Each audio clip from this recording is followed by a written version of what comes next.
बिस्मिल्लाहिर्रहमानिर्रहीम। अस्सलाम वालेकुम। मैं Zuhaib Hasan, instructor civil, government college of technology Sargodha.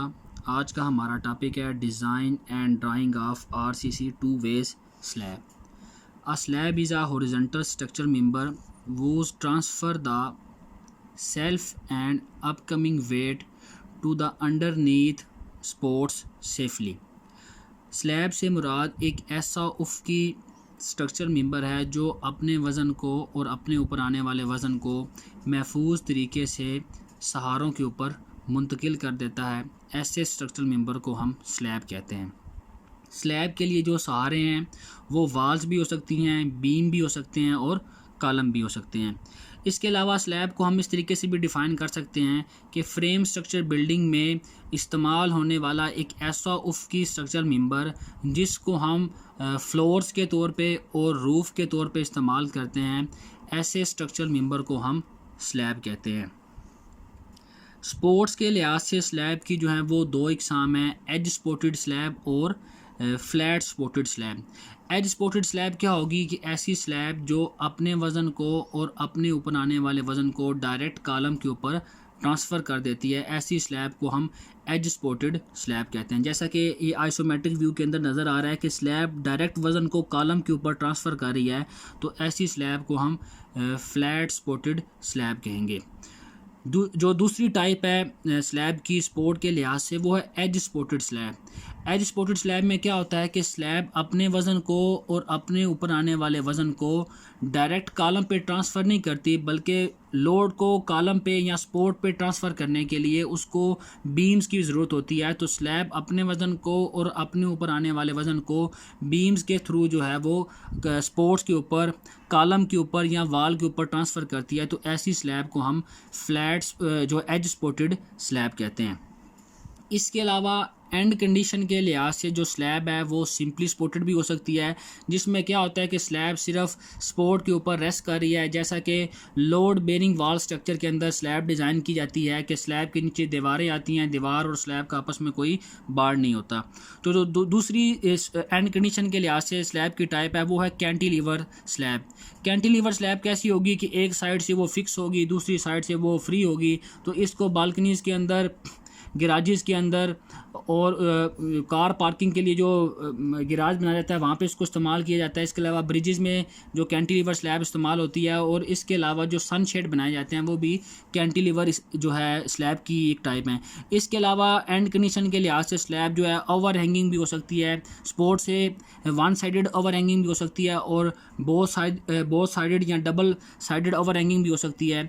इसके अलावा स्लैब जो है वो फिक्स भी हो सकती है। फिक्स कैसे होगी कि स्लैब के स्टील को बीम के स्टील के साथ जो है वो बाइंडिंग वायर की मदद से बांधा जाएगा, यानी कि स्लैब और बीम को मोनोलिथिकली कास्ट किया जाएगा, डिज़ाइन किया जाएगा। तो ऐसी स्लैब को हम फिक्स स्लैब कहते हैं। इसके अलावा जो आखिरी टाइप है एंड कंडीशन के लिहाज से स्लैब की वो है कॉन्टीन्यूस स्लैब। कॉन्टीन्यूस स्लैब क्या होती है? ऐसी स्लैब जिसके अंदर जो नंबर ऑफ़ सपोर्ट्स हैं वो मोर दैन 2 हो, जो सहारे हैं वो 2 से ज़्यादा हो, तो ऐसी स्लैब को हम कॉन्टीन्यूस स्लैब कहते हैं। डिज़ाइन के लिहाज से स्लैब की दो इकसाम हैं। तो डिज़ाइन के लिहाज से स्लैब को कैटेगराइज करने के लिए स्लैब के जो है वो स्पैन को देखा जाता है। तो किसी भी स्लैब के लिए, चाहे वो 1 वे स्लैब है, चाहे वो 2 वे स्लैब है, जिस नेचर की भी स्लैब है, तो स्लैब में लेंथ और विड्थ नहीं ली जाती, बल्कि स्लैब में उसका लॉन्गर स्पैन और शार्टर स्पैन लिया जाता है। लॉन्गर स्पैन को हम LY से डिनोट करते हैं और शार्टर स्पैन को हम LX से डिनोट करते हैं। तो जो डिज़ाइन के लिहाज से स्लैब की टाइप्स हैं वो दो तरह की हैं, एक 1 वे स्लैब है और दूसरी 2 वे स्लैब है। 1 वे स्लैब में और 2 वे स्लैब में क्या फ़र्क है कि ये जो लॉन्गर स्पैन और शार्टर स्पैन है, अगर इसकी रेशो ग्रेटर दैन 2 हो तो ऐसी स्लैब को हम 1 वे स्लैब कहेंगे, और अगर लॉन्गर और शार्टर स्पैन की जो रेशो है वो लेस दैन और इक्वल टू 2 हो तो ऐसी स्लैब को हम 2 वेज स्लैब कहेंगे। यानी कि डिज़ाइन के लिहाज से जो स्लैब की टाइप्स हैं वो रेशो पे डिपेंड करती हैं, लॉन्गर और शार्टर स्पैन की रेशो, कि अगर वो ग्रेटर दैन 2 होगी तो वो 1 वे स्लैब होगी, अगर वो लेस दैन और इक्वल टू 2 है तो वो टू वे स्लैब होगी। इसके अलावा वन वे में और टू वे स्लैब में फ़र्क क्या है कि वन वे स्लैब के अंदर सिर्फ एक स्पैन को डिज़ाइन किया जाता है, जबकि जो टू वे स्लैब है उसके अंदर दोनों स्पैन को हम डिज़ाइन करते हैं, चाहे वो शॉर्टर स्पैन है चाहे वो लॉन्गर स्पैन है।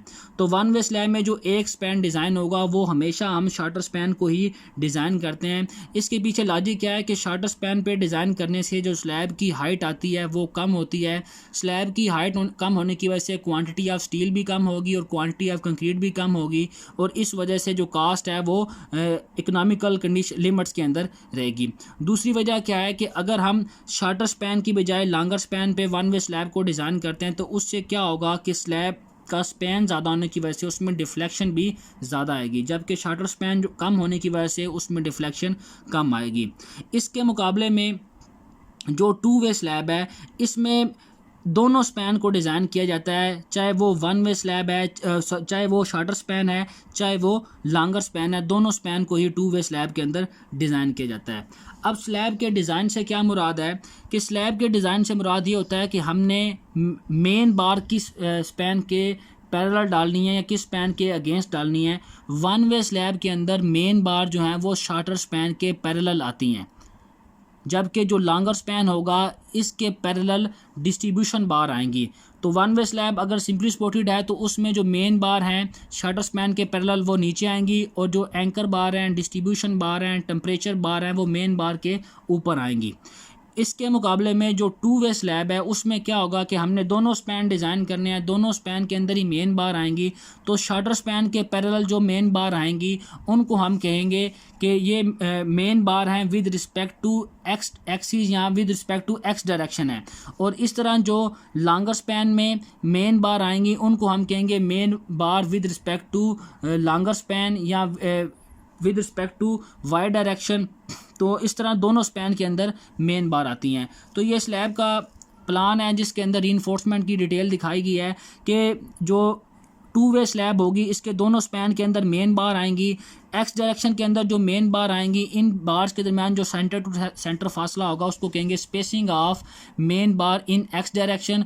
और इसी तरह जो वाई डायरेक्शन में मेन बार्स आएंगी इनके दरमियान जो सेंटर टू सेंटर फासला होगा उसको कहेंगे spacing of main bar in X direction. To way slab में बार्स की जो है वो एलोकेशन को समझने के लिए मज़ीद ये है कि ये स्लैब का क्रॉस सेक्शन है। क्रॉस सेक्शन के अंदर दो तरह की जो डायमेंशन है वो शो होती हैं, या क्रॉस सेक्शन की मदद से दो तरह की जो डायमेंशन है उसको हम रिप्रेजेंट करते हैं। नंबर वन होती है ब्रेथ और नंबर टू होती है हाइट। तो वन वे स्लैब अगर हमने डिज़ाइन करनी है, चाहे हमने टू वे स्लैब डिज़ाइन करनी है, वन वे स्लैब को भी यूनिट एरिया के लिहाज से डिज़ाइन किया जाता है और टू वे स्लैब को भी यूनिट एरिया के लिहाज से डिज़ाइन किया जाता है। तो डिज़ाइन करने का मतलब क्या है कि इसमें जो लोड की कैलकुलेशन होगी या एरिया ऑफ स्टील आएगा वो पर यूनिट एरिया के लिहाज से आएगा। एक स्क्वायर फीट के लिहाज से हम कैलकुलेट करते हैं या एक स्क्वायर मीटर के लिहाज से उसको कैलकुलेट करते हैं। तो क्रॉस सेक्शन के अंदर एक तो स्लैब की ब्रेथ हमें शो की गई है, दूसरी इसकी टोटल हाइट होगी। तो स्लैब को डिज़ाइन करते हुए स्लैब की जो लेंथ है वो भी 1 मीटर ली जाती है या 1 फीट ली जाती है, जबकि हाइट ब्रेथ जो है वो भी 1 फीट या 1 मीटर ली जाती है। दूसरी जो डायमेंशन है वो है टोटल हाइट। टोटल हाइट क्या होती है? टॉप फाइबर से लेकर बॉटम फाइबर तक का जो वर्टिकल डिस्टेंस होता है उसको हम हाइट ऑफ स्लैब कहते हैं। इसके अलावा ये रेड बार जो नज़र आ रही हैं, अगर स्लैब होगी सिंपली सपोर्टेड तो जो एक्स डायरेक्शन की बार्स होंगी वो नीचे आएंगी और उनके ऊपर जो है वो वाई डायरेक्शन की बार जो है वो प्लेस की जाएंगी। तो जो स्लैब है उसके इनर एज से लेकर मेन बार के सेंटर तक का जो डिस्टेंस होगा उसको हम कंक्रीट कवर कहेंगे। इसके अलावा ये जो रेड बार है इनके दरमियान जो सेंटर टू सेंटर फासला होगा उसको हम कहेंगे spacing of main bar in X direction. इसके अलावा जो ऊपर ब्लू बार नज़र आ रही है ये भी मेन बार ही है, लेकिन ये जो मेन बार है ये वाई डायरेक्शन की मेन बार है।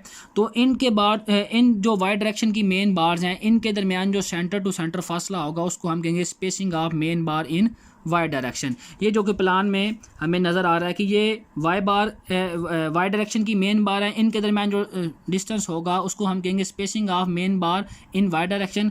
इस तरह जो एक्स डायरेक्शन की मेन बार है इनके दरमियान जो सेंटर टू सेंटर फासला होगा उसको हम कहेंगे spacing of main bar in X direction.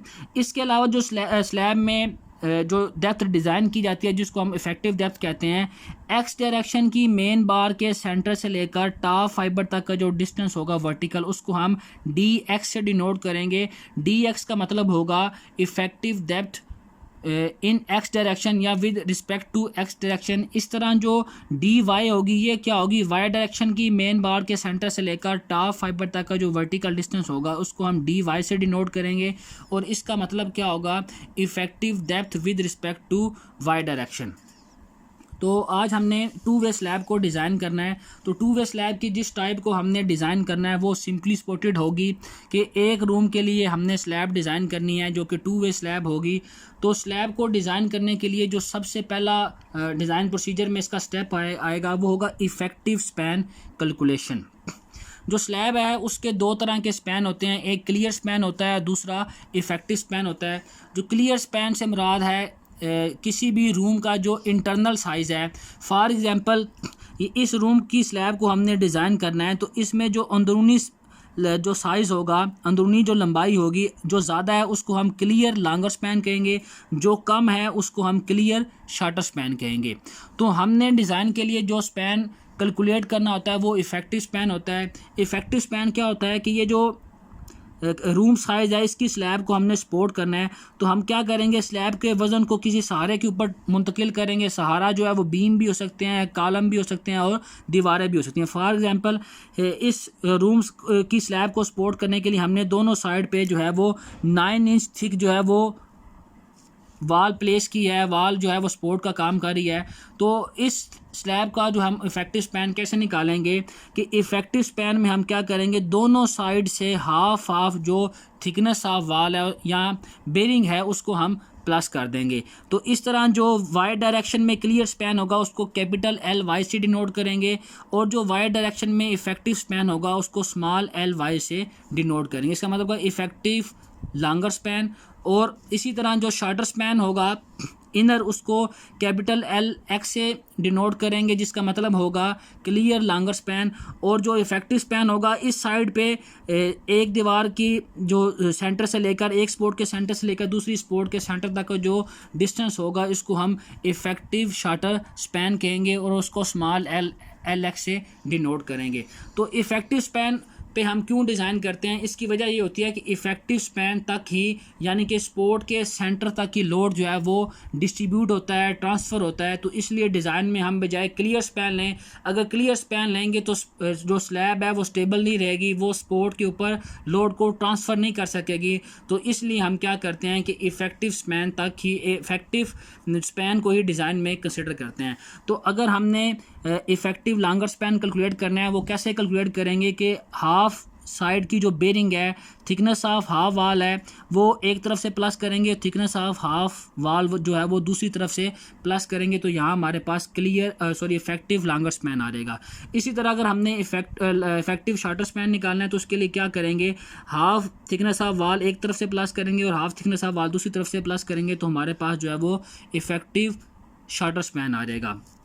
Span की कैलकुलेशन के बाद हमने ये चेक करना है कि जो स्लैब हम डिज़ाइन करने जा रहे हैं वो वन वे स्लैब है या टू वे है। तो इसका चेक क्या है कि इफ़ेक्टिव लॉन्गर स्पैन और इफ़ेक्टिव शॉर्टर स्पैन के दरमियान हम रेशो लेते हैं कि अगर ये रेशो लेस देन और इक्वल टू 2 होगी तो ये जो स्लैब है वो टू वे स्लैब होगी। अगर ये रेशो ग्रेटर दैन 2 होगी तो ये इस स्लैब को हम वन वे स्लैब कहेंगे। तो स्पैन के लिहाज से हम ये चेक कर लेंगे जो हमारी स्लैब है वो वन वे बन रही है या टू वे बन रही है। तो उसका चेक क्या होगा कि effective longer span small L Y over small L X की रेशो लेंगे कि अगर वो लेस देन और इक्वल टू 2 होगी तो उस स्लैब को हम टू वे स्लैब कहेंगे। इसके अलावा इसका एक चेक ये भी है कि टू वे स्लैब को हम इस तरीके से भी चेक कर सकते हैं कि अगर शॉर्टर स्पैन और लॉन्गर स्पैन की रेशो लें ये इक्वल टू 1 और लेस देन 1 हो तो ऐसी स्लैब को भी हम टू वे स्लैब कहेंगे। स्लैब की टाइप सेलेक्ट करने के बाद कि जो स्पैन के लिहाज से आएगी कि ये वन वे स्लैब है या टू वे स्लैब है, इसके बाद जो नेक्स्ट स्टेप होगा वो होगा height of slab calculation. Height of जो स्लैब है वो डिपेंड करती है एंड कंडीशन के ऊपर। तो अगर सिंपली सपोर्टेड स्लैब होगी उसकी हाइट हम कैसे कैलकुलेट करेंगे, उसका फार्मूला होता है स्पैन ओवर 35। तो इसमें हम क्या करेंगे कि लॉन्गर स्पैन जो है इफ़ेक्टिव उसको भी पुट करेंगे और शार्टर स्पैन इफ़ेक्टिव उसको भी इस फार्मूला के अंदर पुट करेंगे। फॉर एग्ज़ाम्पल जो लॉन्गर स्पैन है उसकी वैल्यू है 70 फीट और जो शार्टर स्पैन है उसकी वैल्यू है 35 फीट। तो इस फार्मूला के अंदर पुट करेंगे तो हमारे पास लॉन्गर स्पैन के लिहाज से स्लैब की हाइट आ जाएगी 2 फीट और शार्टर स्पैन के लिहाज से स्लैब की हाइट आ जाएगी हमारे पास 1 फीट आ जाएगी।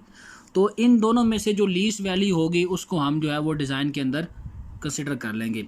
दूसरा तरीकाकार क्या है कि हाइट ऑफ स्लैब हम इस तरीके से भी निकाल सकते हैं उसका फार्मूला क्या है, H is equal to inner perimeter over 165।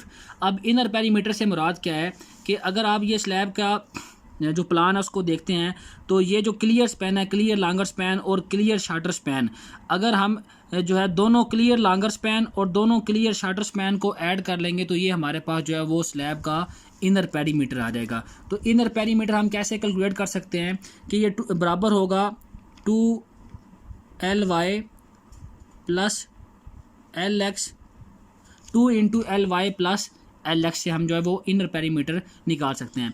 अगर उसको हम 165 पे डिवाइड करेंगे तो यहाँ से भी हमारे पास हाइट आ जाएगी, लेकिन ये जो हाइट होगी स्लैब की ये डिपेंड करेगी ग्रेड के ऊपर कि हमने किस ग्रेड का स्टील इस्तेमाल किया है। तो अगर 60 ग्रेड स्टील होगा तो या ऐसा स्टील जिसकी जो स्ट्रेंथ है टेंसाइल स्ट्रेंथ 420 मेगा पास्कल होगी, तो उसके लिए जो हाइट ऑफ स्लैब हम कैलकुलेट करेंगे उसका फार्मूला होगा इनर पेरीमीटर ओवर 165।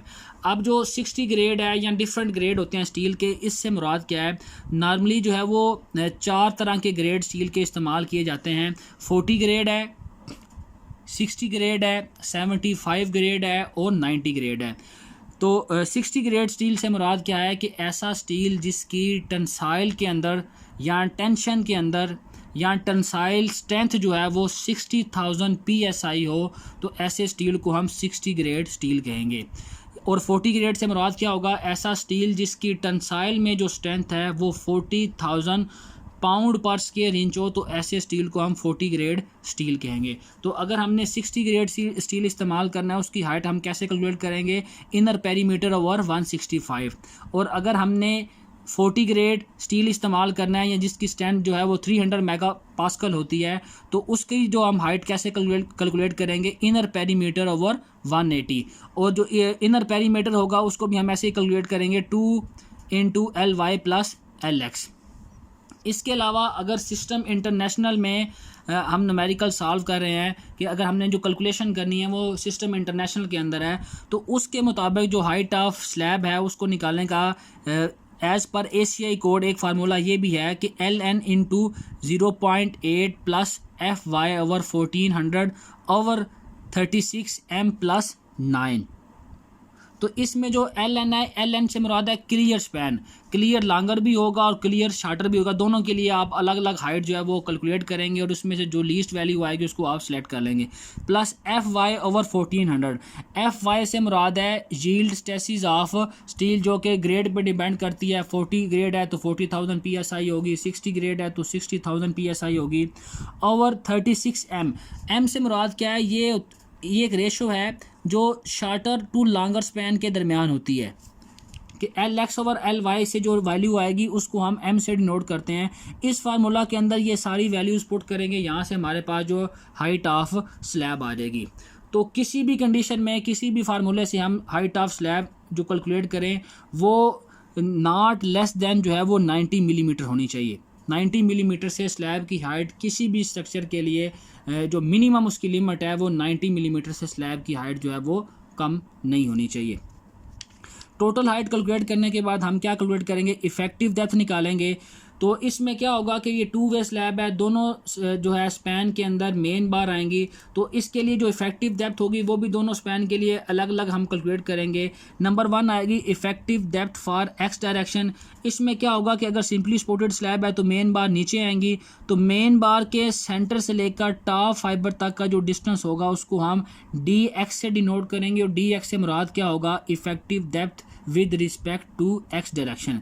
तो इसको हम कैसे कैलकुलेट करेंगे कि टोटल हाइट हमारे पास हमने इन चारों पैरामीटर के लिहाज से कैलकुलेट कर लिया है।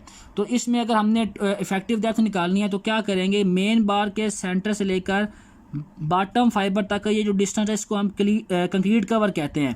तो अगर टोटल हाइट में से हम ये कंक्रीट कवर माइनस कर देंगे तो हमारे पास effective depth for X direction आ जाएगी। तो डी एक्स किस तरह से हम कैलकुलेट करेंगे, H minus concrete cover. To way slab में जो कंक्रीट कवर लिया जाता है वो एस आई सिस्टम में 27 मिलीमीटर है और एफ पी एस सिस्टम में 1.1 इंचज़। इसी तरह जो हम इफेक्टिव डेप्थ है वो वाई डायरेक्शन की मेन बार्स के लिए भी कैलकुलेट करेंगे। तो उसको हम कैसे कैलकुलेट करेंगे कि वो जो है मेन बार के सेंटर से वाई डायरेक्शन की मेन बार के सेंटर से लेकर टॉप फाइबर तक का डिस्टेंस होगा, उसको हम कैसे कैलकुलेट कर सकते हैं कि टोटल हाइट में से अगर हम -38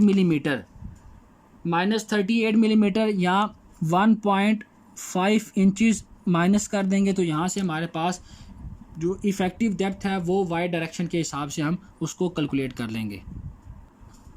नेक्स्ट जो स्टेप है उसमें लोड कैलकुलेशन है। तो लोड कैलकुलेशन में हम क्या करते हैं कि एक तो जो बेंडिंग मूवमेंट जिसको काउंटर करना है, बेंडिंग मूवमेंट के ख़िलाफ़ हमने स्टील डिज़ाइन करना है। तो बेंडिंग मूवमेंट जो है वो स्ट्रक्चर के सेल्फ वेट की वजह से भी पैदा होती है और जो अपकमिंग वेट होता है, जो लोड हम उस पर अप्लाई करते हैं, उस वजह से भी जो है वो बेंडिंग मूवमेंट जो है वो डेवलप होती है। तो इसमें सबसे पहले जो लोड हमने कैलकुलेट करना है वो होगा self weight of slab. Self weight हम कैसे निकालेंगे कि इसके लिए एक बेसिक फार्मूला जो यूज़ होता है, specific weight is equal to होता है वेट ओवर वॉल्यूम। कि अगर हमने किसी भी चीज़ का स्पेसिफिक वेट निकालना है तो वो हम कैसे कैलकुलेट करते हैं कि स्पेसिफिक वेट बराबर होता है वेट ओवर वॉल्यूम के। तो अगर हमने यहाँ से वेट कैलकुलेट करना है तो वेट कैसे निकालेंगे कि हम स्पेसिफिक वेट के साथ वॉल्यूम को मल्टीप्लाई कर देंगे। तो यहाँ सबसे पहले हमने वेट निकालना है सेल्फ वेट ऑफ स्लैब या डेड वेट ऑफ स्लैब निकालना है। तो उसका फार्मूला क्या हो जाएगा, specific weight of slab into volume of slab. जिस चीज़ का आपने वेट निकालना है स्पेसिफिक वेट भी उसी का होगा और वॉल्यूम भी आपने उसी का ही इस्तेमाल करना है। तो हम जो है वो सेल्फ वेट ऑफ स्लैब निकाल रहे हैं, यानी कि स्लैब का वेट निकाल रहे हैं, तो स्पेसिफिक वेट भी स्लैब का लेंगे और वॉल्यूम भी स्लैब का। तो स्पेसिफिक वेट जो है वो डिपेंड करता है कि किस मटेरियल की हमने स्लैब बनाई है। तो स्लैब हमने आरसीसी की बनानी है तो यहाँ आ जाएगा specific weight of RCC into volume of slab. तो स्पेसिफिक वेट ऑफ आरसीसी कितना होता है, एमकेएस सिस्टम में 2400 किलोग्राम पर क्यूबिक मीटर होता है और एफपीएस सिस्टम में 150 पाउंड्स पर क्यूबिक फिट होता है। इसका मतलब क्या है कि अगर 1 क्यूबिक मीटर का एक बॉक्स होगा, मेरे बॉक्स होगा जिसका वॉल्यूम 1 क्यूबिक मीटर है, तो उसमें आरसीसी का जो वेट आएगा वो 2400 किलोग्राम आएगा। और अगर आप एफपीएस सिस्टम की बात करते हैं तो अगर एक मेजरिंग बॉक्स लेते हैं जिसका जो वॉल्यूम है, कैपेसिटी है, वो 1 क्यूबिक फिट है, तो उसके अंदर आरसीसी का जो वेट आएगा वो 150 पाउंड होगा। अब वॉल्यूम ऑफ स्लैब कैसे निकालेंगे, तो वॉल्यूम ऑफ स्लैब निकालने के लिए फार्मूला होगा length into width into height.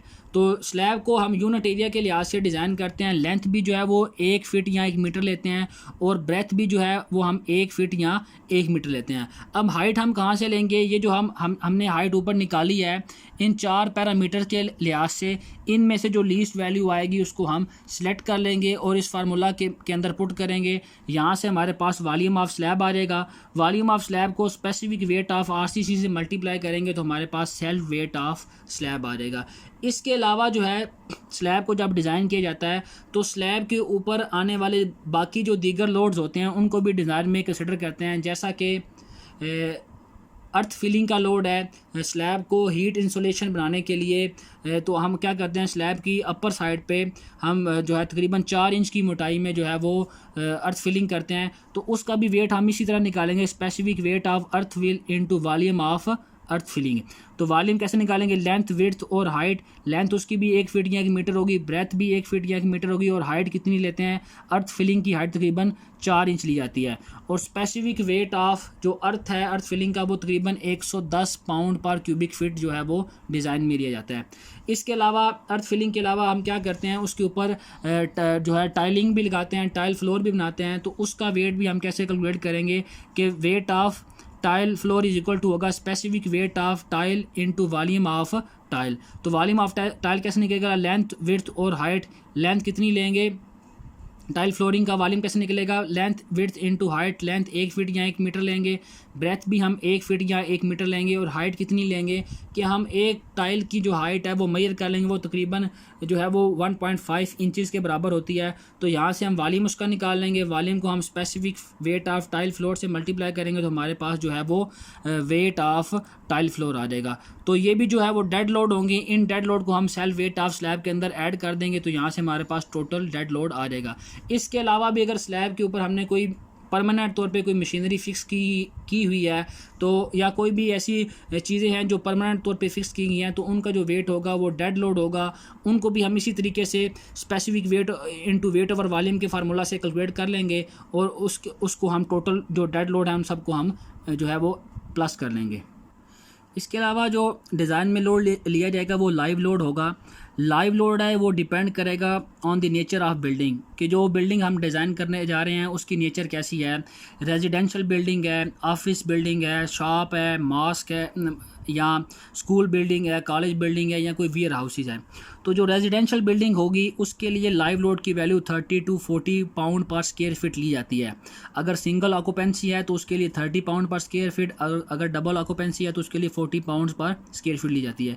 इसी तरह कोई भी ऑफिस बिल्डिंग है जो ऑफिशियल पर्पज़ के लिए जो बिल्डिंग इस्तेमाल की जाती है, तो उसके लिए जो लाइव लोड होगा वो 50 पाउंड पर स्क्वायर फीट ली जाएगी। इस तरह कोई शॉप्स हैं या मास्क है, मसाजिद हैं, स्कूल है, तो उसके लिए अगर आपने स्लैब डिज़ाइन करनी है तो उसके लिए जो लाइव लोड लेंगे वो 80 पाउंड्स पर स्क्वायर फीट जो है हम उसको डिज़ाइन में कंसिडर करेंगे। इसके अलावा जो बड़े स्ट्रक्चर हैं, बड़ी बिल्डिंग है, जैसे कोई वेयर हाउसेज है, तो वेयर हाउसेज के लिए जो लाइव लोड है उसकी वैल्यू जो है डिज़ाइन में 100 पाउंड पर स्क्वायर फीट से लेकर 200 पाउंड पर स्क्वायर फीट तक ली जाती है। लोड कैलकुलेशन के बाद जो नेक्स्ट स्टेप आएगा उसके अंदर हमने बेंडिंग मूवमेंट कैलकुलेट करनी है। तो बेंडिंग मूवमेंट हम कैसे कैलकुलेट करेंगे कि हमारे पास दो स्पैन है, एक एक्स डायरेक्शन है और वाई डायरेक्शन है, तो दोनों के लिए हमने जो है वो बेंडिंग मूवमेंट अलग अलग कैलकुलेट करनी है। तो लोड भी हमारे पास दो तरह के होंगे, डेड लोड होंगे और लाइव लोड होंगे। तो सबसे पहले हम एक्स डायरेक्शन की जो बेंडिंग मूवमेंट्स हैं या मूवमेंट्स हैं वो कैलकुलेट कर लेंगे। उनको हम कैसे कैलकुलेट करेंगे कि सबसे पहले हम पॉजिटिव मूवमेंट्स जो हैं वो कैलकुलेट करेंगे। पॉजिटिव मूवमेंट ड्यू टू जो डेड लोड होगी उसका फार्मूला होगा CX/DL into 1.2 WD into LX का स्केयर। इसमें जो LX स्केयर है ये तो है शॉर्टर स्पैन, क्योंकि हम शॉर्टर स्पैन की जो है वो बेंडिंग मूवमेंट कैलकुलेट कर रहे हैं। WD से मुराद है UDL डेड लोड, जिसमें स्लैब का वजन शामिल है, अर्थ फिल का वजन शामिल है, टाइल फ्लोर का जो है वो वजन शामिल है। 1.2 से मुराद क्या है कि हमने ACI मेथड के तहत, स्ट्रेंथ डिज़ाइन मेथड के तहत जो है वो स्लैब को डिज़ाइन करना है, तो उसमें डेड लोड को हम जो है वो 20% बढ़ाते हैं। तो उसका मतलब है कि हम इसको 1.2 फैक्टर से मल्टीप्लाई करेंगे। इससे आगे जो है वो CX/DL ये है coefficient for dead load. ACI code जो है उसने 2 वे स्लैब को डिज़ाइन करने के लिए हमें कुछ कोड्स की वैल्यू बताई है, कुछ फैक्टर्स की वैल्यू बताई है कि अगर 2 वे स्लैब हमने डिज़ाइन करनी है तो बेंडिंग मूवमेंट लेते हुए हमने इनको इन जो है वो इंक्रीजिंग फैक्टर के साथ या रिडक्शन फैक्टर के साथ मल्टीप्लाई करना है। तो अगर हम एक्स डायरेक्शन की बेंडिंग मूवमेंट जो है वो कैलकुलेट कर रहे हैं तो उसमें जो कोफिशिएंट होगा वो एक्स डायरेक्शन के लिहाज से होगा, और जिस तरह के लोड के लिए कर रहे हैं, फॉर एग्जाम्पल हम डेड लोड के लिए कर रहे हैं तो यहाँ पर जो हमने कोफिशिएंट लेना है वो भी एक्स डायरेक्शन का और डेड लोड के लिहाज से हम उसको इस्तेमाल करेंगे। तो इसके लिए ये एक टेबल है जो इसको 2 वे स्लैब डिज़ाइन करते हुए जो है वो डिज़ाइन में कंसिडर किया जाता है। तो इसमें क्या है कि ये है ACI 1963 coefficient for dead load for positive bending movement in slab increase by 25%। ये जो कोफिशिएंट हैं इनकी मदद से हम जो डेड लोड की वजह से बेंडिंग मूवमेंट बनेगी उसको 25% जो है वो इंक्रीज़ कर लेंगे। और ये ACI जो है अमेरिकन कंक्रीट इंस्टीट्यूट का, जिसके मुताबिक हम स्लैब को जो स्ट्रेंथ डिज़ाइन मेथड के तहत उसको डिज़ाइन करते हैं, इसके लिहाज से कि ये हम क्या करेंगे इस फैक्टर के साथ जो स्लैब की एंड कंडीशन के ऊपर डिपेंड करेगा, हम यहाँ से जो है वो इंक्रीजिंग या रिडक्शन फैक्टर जो है वो ले लेंगे। तो इसमें सबसे पहले रेशो है। रेशो M से मुराद क्या है कि ये शॉर्टर टू लॉन्गर स्पैन की रेशो है कि अगर फॉर एग्जांपल शार्टर स्पैन जो है वो 35 है और लॉन्गर स्पैन जो है वो 70 है, तो इसकी जो वैल्यू आएगी वो 0.5 होगी शार्टर टू लॉन्गर स्पैन की जो वैल्यू है। तो इसके लिहाज से हमने क्या करना है कि जो कोफिशेंट हैं उनकी वैल्यू को हम कैलकुलेट कर लेंगे। किस तरह कैलकुलेट करेंगे कि ऊपर ये जो केस है, केस 1, केस 2, केस 3, बेसिकली ये जो केसेस हैं ये स्लैब की कंटिन्यूटी को ज़ाहिर कर रहे हैं कि स्लैब कंटिन्यूस है या सिंपली सपोर्टेड है। तो ये जो साइड पे हैचिंग है ये हमें बता रही है कि स्लैब कंटिन्यूस है। केस 1 में जो ऑल साइड्स हैं स्लैब की वो सिंपली सपोर्टेड है, वो कंटिन्यूस नहीं है। तो इसके मुताबिक क्या होगा कि जो डेड लोड के लिहाज से हमने एक्स डायरेक्शन का कोफिशिएंट लेना है, उसकी वैल्यू होगी 0.119। अगर जो शार्टर स्पैन है वो 35 फीट है और जो लॉन्गर स्पैन है वो 70 फीट है, तो इसके लिए जो कोफिशिएंट हम लेंगे एक्स डायरेक्शन का डेड लोड के लिए, उसकी वैल्यू होगी 0.119। इसी तरह अगर कोई स्लैब ऐसी है जो ऑल साइड से कंटिन्यूस है, तो इसके लिए भी हम क्या करेंगे कि दोबारा हम एम की वैल्यू कैलकुलेट करेंगे जो कि LX/LY की रेशो के बराबर होगी, के हिसाब से होगी। और अगर स्पैन 35 है शार्टर और लॉन्गर 70 है तो ये 0.5 आएगी। तो इसके लिहाज से हम जो है अगर स्लैब की ऑल साइड कंटिन्यूस हैं और एम की वैल्यू आ रही है 0.5, तो इसके लिए जो CX होगा coefficient with respect to dead load होगा एक्स डायरेक्शन के लिए, उसकी वैल्यू होगी 0.046 होगी। और वाई डायरेक्शन के लिए जो डेड लोड होगा उसके लिए कोफिशिएंट ऑफ वाई की वैल्यू होगी 0.003। इसके अलावा ये तो जो टेबल था ये डेड लोड के लिए था। इसके अलावा स्लैब में लाइव लोड भी होते हैं, तो लाइव लोड के लिए जो हम टेबल यूज़ करेंगे वो भी क्या है कि ACI 1963 टेबल 6.7 है। Coefficient for live load positive movement in slab increase by 28%। तो इसमें भी क्या है कि सबसे पहले हम एंड कंडीशन को देखेंगे कि एंड कैसे हैं, कंटिन्यूस है या सिंपली सपोर्टेड है। तो पहला केस जो है वो all ends are simply supported. तो इसमें भी क्या है कि सबसे पहले हम जो है वो एम की वैल्यू को कैलकुलेट करेंगे कि एम की वैल्यू होगी LX/LY। इस वैल्यू के लिहाज से हम यहाँ से इस टेबल से रेशो की वैल्यू देख लेंगे कि LX/LY की वैल्यू कितनी आ रही है।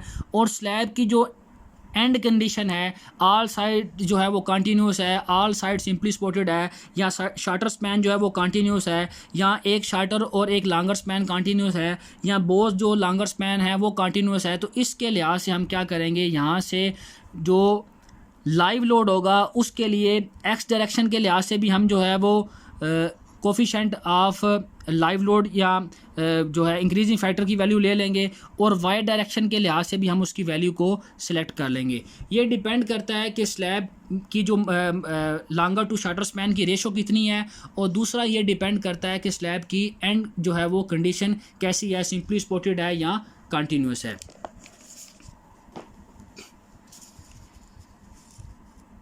तो CX का मतलब होगा coefficient with respect to X direction, और DL से मुराद है डेड लोड। तो यहाँ से हम क्या करेंगे कि टेबल की मदद से इनकी वैल्यू कैलकुलेट कर लेंगे। डेड लोड के लिए कोफिशिएंट अलग से होगा, लाइव लोड के लिए अलग से होगा। तो लाइव लोड की बेंडिंग मूवमेंट होगी CX/LL। CX का मतलब होगा coefficient with respect to X direction, और LL से मुराद है लाइव लोड इंटू 1.6 जो है इंक्रीजिंग फैक्टर है, और WL से मुराद है UDL लाइव लोड। और मूवमेंट हम कैलकुलेट कर रहे हैं एक्स डायरेक्शन की, तो जो स्पैन होगा वो हम LX के हिसाब से ही उसको डील करेंगे। तो ये जो दोनों मूवमेंट हैं ये पॉजिटिव बेंडिंग मूवमेंट हैं, इन दोनों की वैल्यू को हम ऐड कर लेंगे तो हमारे पास टोटल पॉजिटिव बेंडिंग मूवमेंट आ जाएगी जो डेड लोड और लाइव लोड की वजह से बन रही है। टोटल पॉजिटिव बेंडिंग मूवमेंट जो डेड लोड और लाइव लोड की वजह से एक्स डायरेक्शन में बनेंगी, उसको कैलकुलेट करने के बाद हमने total negative bending movement calculate करनी है जो कि स्पोर्ट्स के ऊपर होगी या कंटिन्यूस एंड की वजह से होगी। उसको भी कैसे कैलकुलेट करेंगे कि उसके लिए कोफिशिएंट ऑफ नेगेटिव मूवमेंट का लेंगे इनटू WT से मतलब टोटल UDL फैक्टर लोड जो हमने 1.2 WD प्लस 1.6 WL से कैलकुलेट करना है, इनटू LX से मुराद होगा कि हम शार्टर स्पैन की डायरेक्शन में मूवमेंट ले रहे हैं, तो टोटल जो है वो नेगेटिव बेंडिंग मूवमेंट भी कैलकुलेट कर लेनी है। इसके बाद हम क्या करेंगे, जो वाई डायरेक्शन के लिहाज से मूवमेंट कैलकुलेट करेंगे। तो वाई डायरेक्शन में भी डेड लोड आ रहा है और लाइव लोड आ रहा है, तो उसमें पहले हम पॉजिटिव बेंडिंग मूवमेंट पर मीटर विड्थ लेंगे डेड लोड के हिसाब से, उसका होगा CY/DL into 1.2 WD into LY का स्केयर। तो LY स्केयर इसलिए कि हम वाई डायरेक्शन की बेंडिंग मूवमेंट ले रहे हैं, WD से मुराद है UDL लोड, और 1.2 से मुराद है कि डेड लोड को हम 20% जो है वो इंक्रीज़ करते हैं, और CY से मुराद है coefficient with respect to Y direction, और DL से मुराद है जो कोफिशेंट जो है वो डेड लोड के लिए जो हमने टेबल से लेना है उसकी वैल्यू हम यहाँ पुट करेंगे। इसी तरह लाइव लोड के लिहाज से भी हम बेंडिंग मूवमेंट कैलकुलेट कर लेंगे CYLL into 1.6 WL into LY का स्केयर। ये जो दोनों मूवमेंट होंगी ये पॉजिटिव होंगी और ये डेड और लाइव लोड की वजह से होंगी वाई डायरेक्शन की, तो इन टोटल मूवमेंट को हम प्लस कर लेंगे दोनों को, तो हमारे पास पॉजिटिव बेंडिंग मूवमेंट पर मीटर विड्थ जो है वो आ जाएगी। इसके बाद हमने नेगेटिव बेंडिंग मूवमेंट कैलकुलेट करनी है, तो उसका फार्मूला भी कैसे होगा कि जैसे हमने एक्स डायरेक्शन में कैलकुलेट की है, वो इसका फार्मूला होगा CY नेगेटिव इंटू WT से मतलब टोटल जो है टोटल जो फैक्टर लोड जिसमें डेड और लाइव दोनों प्लस ऐड होंगे इंटू LY का स्केयर। यहाँ से हम नेगेटिव बेंडिंग मूवमेंट को भी कैलकुलेट कर देंगे। नेक्स्ट स्टेप जो आएगा, इसके बाद हमने क्या करना है कि एरिया ऑफ स्टील कैलकुलेट करना है। तो जिस तरह दोनों स्पैन की हमने बेंडिंग मूवमेंट ली है, इसी तरह दोनों स्पैन की हम जो है वो दोनों स्पैन में हम एरिया ऑफ स्टील भी कैलकुलेट करेंगे। पहले आ जाएगा area of steel in X direction. उसका फार्मूला क्या होगा कि सबसे पहले हमने ये मेथड सेलेक्ट करना है कि किस मेथड के तहत हमने एरिया ऑफ स्टील निकालना है। 4 तरीके हैं एरिया ऑफ स्टील निकालने के। डायरेक्ट सोल्यूशन है, इसके अलावा डिज़ाइन टेबल का मेथड है, डिज़ाइन ग्राफ का मेथड है, और लास्ट मेथड जो है वो उसको हम ट्रायल मेथड कहते हैं।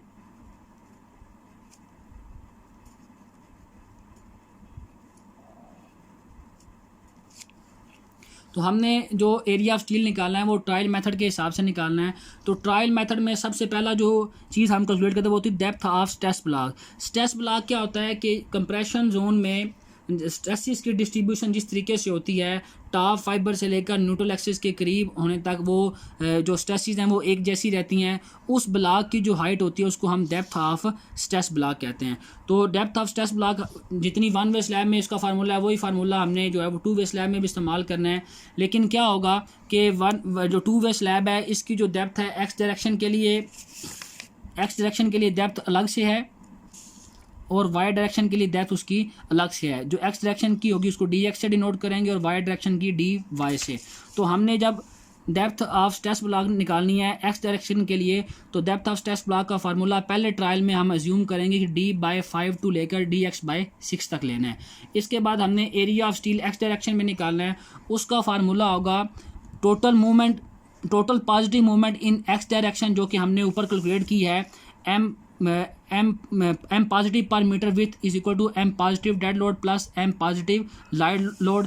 ये टोटल फैक्टर्ड जो बेंडिंग मूवमेंट है पॉजिटिव एक्स डायरेक्शन की वो है, उसको 0.9/FY इंटू D-A/2 के फार्मूले में पुट करेंगे। यहाँ से हमारे पास एरिया ऑफ स्टील जो है वो एक्स डायरेक्शन में आ जाएगा।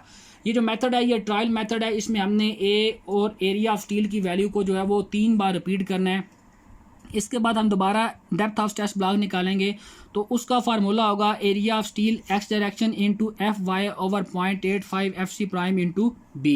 तो area of steel X direction ये जो हमने ऊपर वाले फार्मूला की मदद से कैलकुलेट किया होगा, FY होगी yield stresses of steel, FC prime होगी ultimate stresses of concrete in compression, और B से मुराद होगी ब्रेथ ऑफ स्लैब जो कि 1 फीट यहाँ 1 मीटर ली जाती है। तो यहाँ से हम A की वैल्यू निकालेंगे, इसके बाद दोबारा AS एक्स डायरेक्शन निकालेंगे, तो 3 बार हमने इसको क्या करना है रिपीट करना है।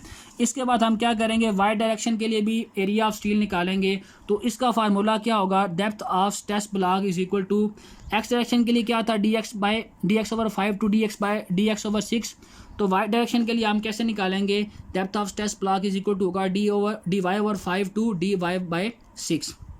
और DY की वैल्यू हम कैसे कैलकुलेट करेंगे H-38 मिलीमीटर से या H-1.5 इंचेस से। तो यहाँ से हमारे पास depth of stress block with respect to Y direction क्या आ जाएगा। इसके बाद area of steel Y direction में लेना है, तो उसके लिए जो हम मूवमेंट लेंगे, मूवमेंट क्या होगी total factored positive bending movement in Y direction over 0.9FY into D-A/2। तो ये total factor positive bending movement है वो हम कैसे लेंगे कि जो वाई डायरेक्शन की हमने डेड लोड की लिहाज से मूवमेंट निकाली है और लाइव लोड के लिहाज से जो बेंडिंग मूवमेंट निकाली, इन दोनों को अगर हम ऐड कर लेते हैं तो टोटल पॉजिटिव बेंडिंग मूवमेंट आ जाती है वाई डायरेक्शन की डेड और लाइव लोड के लिहाज से। तो इसको इस फार्मूले में पुट करेंगे, यहाँ से हमारे पास area of steel in Y direction आ जाएगा। इसके बाद हमने डेप्थ ऑफ स्ट्रेस ब्लॉक दोबारा कैलकुलेट करनी है, तो उसके लिए फार्मूला होगा area of steel in Y direction into F Y over 0.85 into F C prime into B. तो area of steel in Y direction इस फार्मूला की मदद से जो हमने वैल्यू निकाली होगी उसको यहाँ पुट करेंगे। एफ वाई जो है वो डिपेंड करेगी ग्रेड के ऊपर, 40 ग्रेड है तो 40,000 PSI होगी या 280 या 300 मेगा पास्कल होगी, और अगर 60 ग्रेड है तो इसके लिए एफ वाई की वैल्यू होगी 60,000 PSI, और SI सिस्टम में ये होगी 420 मेगा पास्कल होगी। और एफ सी प्राइम की वैल्यू डिपेंड करती है कि ये टाइप ऑफ कंक्रीट पर डिपेंड करती है, 1:4 रेशो है, 1:1.5:3 रेशो है, 1:1:2 रेशो है। तो ये डिपेंड करती है रेशो के लिहाज से। वहाँ से हम इसकी अल्टीमेट सेशिवा कंक्रीट है 28 डेज जो है वो कैलकुलेट कर लेंगे। इसके बाद बी से मुराद है ब्रेथ ऑफ स्लैब जो कि 1 फीट या 1 मीटर ली जाती है। तो यहाँ से हमने डेप्थ ऑफ स्ट्रेस ब्लॉक की वैल्यू निकाल लेनी है। इसके बाद एरिया ऑफ स्टील को दोबारा कैलकुलेट करना है, फिर डेप्थ ऑफ स्ट्रेस ब्लॉक निकालने, जैसे हमने जो है वो रिपीट किया है एक्स डायरेक्शन में एटलीस्ट 3 टाइम इसको हमने रिपीट करना है। जो लास्ट स्टेप है इसमें क्या है कि स्पेसिंग ऑफ बार कैलकुलेट करेंगे। स्पेसिंग ऑफ बार क्या होती है कि बार्स का सेंटर टू सेंटर जो है वो फासला वो कितना हमने रखना है। तो स्पेसिंग ऑफ बार कैलकुलेट करेंगे। तो जिस तरह एरिया ऑफ स्टील जो है वो 2 डायरेक्शन में है, तो इसी तरह जो है स्पेसिंग ऑफ बार भी जो है वो दोनों डायरेक्शन की होगी। एक्स डायरेक्शन की अलग से होगी और वाई डायरेक्शन की अलग से होगी। तो एक्स डायरेक्शन की जो स्पेसिंग है वो बराबर होगी area of bar over area of X direction, और वाई डायरेक्शन की जो स्पेसिंग होगी वो होगी area of bar over area of steel in Y direction. तो ये जो 12 से या 1000 से मल्टीप्लाई किया गया है, इसकी वजह ये है कि एरिया ऑफ बार जो है इसका यूनिट भी होगा इंच स्क्वायर, और एरिया ऑफ स्टील जो है चाहे वो एक्स डायरेक्शन में हो चाहे वो वाई डायरेक्शन में, उसका यूनिट भी होगा इंच स्क्वायर। तो ये जो दोनों यूनिट हैं ये तो आपस में कैंसिल हो जाएंगे। तो जो स्पेसिंग है वो एक स्पेसिफिक डिस्टेंस होता है, डिस्टेंस जो है वो उसका कोई यूनिट होता है। तो इसको यूनिट में बनाने के लिए हम क्या करेंगे, जो FPS सिस्टम में 12 इंच से मल्टीप्लाई करेंगे और SI सिस्टम में 1000 मिलीमीटर से। तो यहाँ से हम क्या कर लेंगे, spacing of bar x direction और वाई डायरेक्शन दोनों की जो है वो स्पेसिंग ऑफ बार निकाल लेंगे। स्पेसिंग ऑफ बार निकालने के लिए जो एरिया बार होगा, एरिया बार कैसे निकालेंगे, बार जो है वो राउंडेड शेप की होती है और उसका एरिया बार होगा πd²/4k। तो यहाँ जो डायमीटर, डी से मुराद है डायमीटर ऑफ बार, और डायमीटर ऑफ बार हमने कितना लेना है, 3 सूत्र से लेकर 5 सूत्र तक, यानी कि 8 मिलीमीटर से लेकर 16 मिलीमीटर तक जो डाया मेन बार है वो हम रख सकते हैं। और 2 वे स्लैब में क्या होता है, दोनों डायरेक्शन में मेन बार होती हैं, तो इन दोनों का जो डाया है वो हम सेम भी रख सकते हैं। इसके अलावा कि कोड के लिहाज से मैक्सिमम और मिनिमम स्पेसिंग कितनी होनी चाहिए। मिनिमम स्पेसिंग जो है वो इतनी होनी चाहिए कि 2 बार्स के दरमियान जो बड़े से बड़े साइज़ का एग्रीगेट है वो आसानी से जो है वो मूव कर जाए, पास हो जाए। इसके अलावा जो स्पेसिंग है जो एज़ पर ACI कोड है वो 3 time of thickness of slab या हाइट ऑफ स्लैब के बराबर होती है, जबकि जो जनरल फील्ड प्रैक्टिस है, फील्ड में कितनी रखी जाती है, 2 time of height of total height of slab जो टॉप फाइबर से लेकर बॉटम फाइबर तक है। इसके अलावा जो हाइट ऑफ स्लैब है, जो thickness of spacing of main bar है वो 300 मिलीमीटर तक हो सकती है एक्स डायरेक्शन में, और वाई डायरेक्शन में भी 300 मिलीमीटर तक हो सकती है। कोड के लिहाज से जो मैक्सिमम स्पेसिंग है वो 450 मिलीमीटर, यानी कि 18 इंच से ज़्यादा अगर आप स्पेसिंग रखेंगे तो स्टील बार इस्तेमाल करने का जो मकसद है वो ख़त्म हो जाएगा। इसके अलावा जो स्पेसिंग निकालने के 2 फार्मूले और भी हैं, ये भी ACI कोड के लिहाज से हैं। 1,59,600 ओवर बटा FY करेंगे और माइनस उसमें से 2.5 कंक्रीट कवर करेंगे, तो इससे भी हम स्पेसिंग ऑफ बार जो है कैलकुलेट कर सकते हैं। और जो लास्ट फार्मूला है स्पेसिंग ऑफ बार कैलकुलेट करने का वो है 1,26,000 ओवर FY करते हैं। FY जो है वो ग्रेड पे डिपेंड करता है, 40 ग्रेड है, 60 ग्रेड है, तो उसकी वैल्यू पुट करेंगे, यहाँ से हमारे पास स्पेसिंग ऑफ बार आ जाएगी। तो इन चारों पैरामीटर के लिहाज से जो हमने स्पेसिंग ऑफ बार कैलकुलेट करनी है, वो जो चारों में से लीस्ट वैल्यू आएगी उस वैल्यू को हम डिज़ाइन में कंसिडर कर लेंगे। ये आज का हमारा टॉपिक था design and drawing of to way slab. मज़ीद ऐसी वीडियोस देखने के लिए मेरे चैनल को सब्सक्राइब करें और मेरी वीडियो को लाइक और शेयर करें। शुक्रिया। अल्लाह हाफिज़।